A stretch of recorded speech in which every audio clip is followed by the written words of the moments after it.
Aujourd'hui, ce que fait Bruxelles, c'est de classer des territoires avec des exploitations qui ont 300 et 400 hectares sur des départements comme l'Indre et le Cher, au détriment de départements comme les Pyrénées-Atlantiques avec des petites exploitations qui occupent le territoire, qui font des signes officiels de qualité, qui font une agriculture de proximité, une agriculture organisée et qui est reconnue aujourd'hui. Donc c'est incroyable que l'objectif soit le bon, mais que les modalités d'application aillent à l'encontre de ces objectifs. Ça fait 1 an que l'on explique.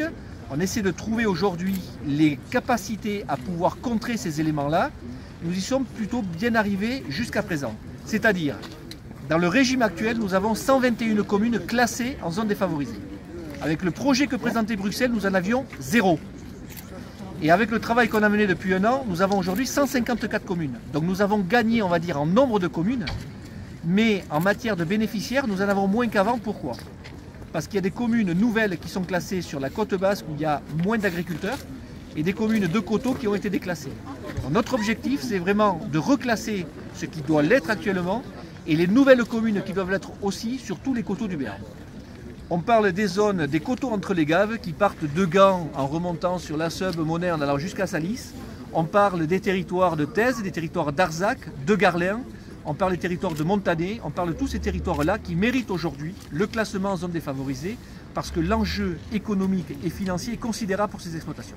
Donc hier j'étais à Paris, nous avons eu des engagements de la part du ministre, mais nous attendons concrètement que ce soit traduit dans les textes et sur les cartes pour que l'on voit effectivement ces nouveaux territoires classés. Mais sinon on continuera à se mobiliser. Aujourd'hui c'est plus de 100 tracteurs qui sont mobilisés, c'est un échantillon. Et si on a besoin, demain, on durcira la mobilisation tout simplement. Pour vraiment se rendre compte de l'enjeu qu'il y a dans nos territoires, nous là on parle de coteaux, on parle de territoires dont la valeur ajoutée est amenée par l'élevage. Et ce déclassement de zone vise l'élevage parce que c'est des aides qui rentrent prioritairement aux éleveurs. Et donc si ce déclassement se réalise, les zones défavorisées vont passer en zone de plaine, du coup c'est les éleveurs qui vont en prendre pour leur portefeuille.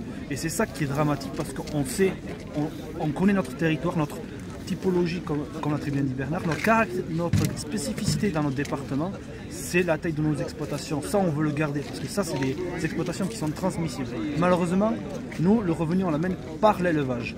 Et si demain, il n'y a plus d'élevage, attendez-vous, mesdames, messieurs, à avoir un peu plus de broussailles, un peu plus de forêts mal entretenues parce qu'il n'y aura plus de paysans sur notre territoire. Et c'est ça qu'on défend et c'est là est tout l'enjeu de notre mobilisation aujourd'hui. Ce qu'il faut savoir aussi, juste un dernier petit chiffre, sur les installations au niveau des Pyrénées-Atlantiques, 70% des jeunes qui s'installent avec de l'élevage.